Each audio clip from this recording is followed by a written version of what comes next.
नमस्कार, मैं हूं आपके साथ रवि मिश्रा। युद्ध के दौरान अमेरिका में डूम्सडे प्लेन नजर आया। सवाल है कि ये डूम्सडे प्लेन होता क्या है और इसके देखने के क्या संकेत हैं। सबसे पहले समझते हैं कि ये होता क्या है। ये डूम्सडे प्लेन तो ये एक एयरबॉर्न कमांड सेंटर जो कि हवा में चलने वाला कंट्रोल रूम होता है। एक तरीके से पूरा का पूरा कंट्रोल रूम ही होता है। मतलब है कि अगर जमीन पर सारे कम्युनिकेशन सिस्टम खत्म हो जाए, नष्ट हो जाए, तब भी ये विमान हवा में रहकर पूरे देश की सेना को नियंत्रित कर सकता है। आप समझिए इसका मतलब क्या है। एक एग्जांपल के जरिए इसको समझते हैं। देखिए, बोइंग E-4B नाइट वॉच ये अमेरिका का डूम्सडे प्लेन है और अमेरिका का सबसे प्रसिद्ध डूम्सडे प्लेन माना जाता है और इसे अक्सर फ्लाइंग पेंटागन भी कहते हैं। अब समझिए कि पेंटागन जो कि सारी सेना को कंट्रोल करता है, वॉर को कंट्रोल करता है, वही काम प्लेन में बैठकर हवा में किया जा सकता है, इसलिए इसको डूम्सडे प्लेन कहा जाता है। ये प्रेसिडेंट ऑफ यूनाइटेड स्टेट और टॉप मिलिट्री लीडर्स को सुरक्षित रख सकता है तब भी जब देश पर न्यूक्लियर अटैक हो जाए। अगर परमाणु युद्ध हो जाता है, फर्ज कीजिए परमाणु युद्ध हो जाए, आक्रमण हो जाए, उसके बाद कैसे अमेरिका की सेना या उस तरह के देश जिनके पास ऐसा प्लेन है वो ऑपरेट करेंगे। तो ये डूम्सडे प्लेन से ही संभव है। अब इसकी कुछ खासियतें आपको बता देते हैं।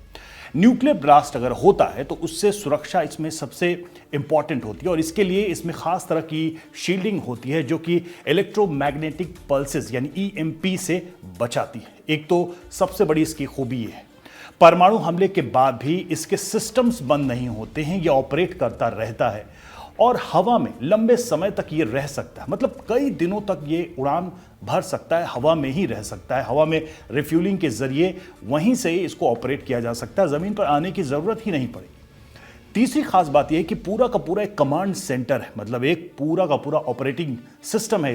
इसमें मीटिंग रूम है, कम्युनिकेशन सिस्टम होता है और कंट्रोल रूम भी होता है और सेना के जितने भी विभाग होते हैं उनसे संपर्क में बना रहा जा सकता है, यानी कि उनको ऑर्डर्स दिए जा सकते हैं, वॉर को मॉनिटर किया जा सकता है। ग्लोबल कम्युनिकेशन की बात करें तो देखिए, सैटेलाइट, रेडियो और सुरक्षित नेटवर्क के जरिए पूरी दुनिया के दूसरे इलाकों, शहरों या नेताओं से संपर्क में रहा जा सकता है डूम्सडे प्लेन में बैठकर।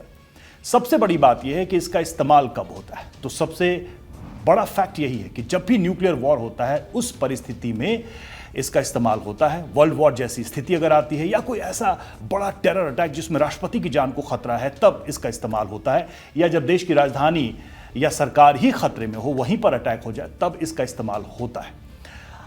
अमेरिका में अक्सर देखा जाता है कि डूम्सडे प्लेन जब नजर आया है यानी कि कोई बड़ा संकट आने वाला है। ऐसा ही कुछ प्लेन रशिया और चाइना के पास भी है। चाइना में भी आधुनिक कमांड एयरक्राफ्ट है जो हवा में रहकर ऑपरेट कर सकता है, मतलब उसको वो डेवलप कर रहे हैं उसी पैटर्न पर जिस पैटर्न में अमेरिका के पास ये प्लेन है।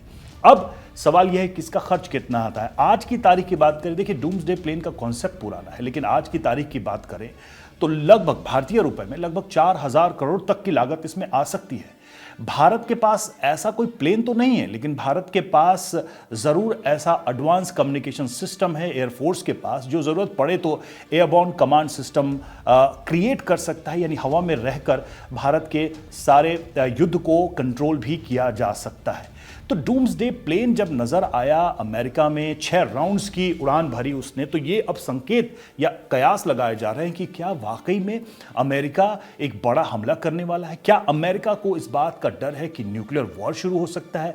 क्या अमेरिका को इस बात का डर है कि ट्रंप की जान को खतरा है, क्योंकि यही वो परिस्थितियां हैं जब डूम्सडे प्लेन का इस्तेमाल होता है या वो इस तरीके से उड़ान भरकर अभ्यास करता है। अब युद्ध चूंकि एक बहुत ही खतरनाक मोड़ पे आ चुका है, जहां ट्रंप सीधी धमकी दे रहे हैं ईरान को कि हम पूरी तरह से ईरान को खत्म कर देंगे, वहीं ईरान भी झुकने को तैयार नहीं है, बड़े हमले की तैयारी कर रहा है।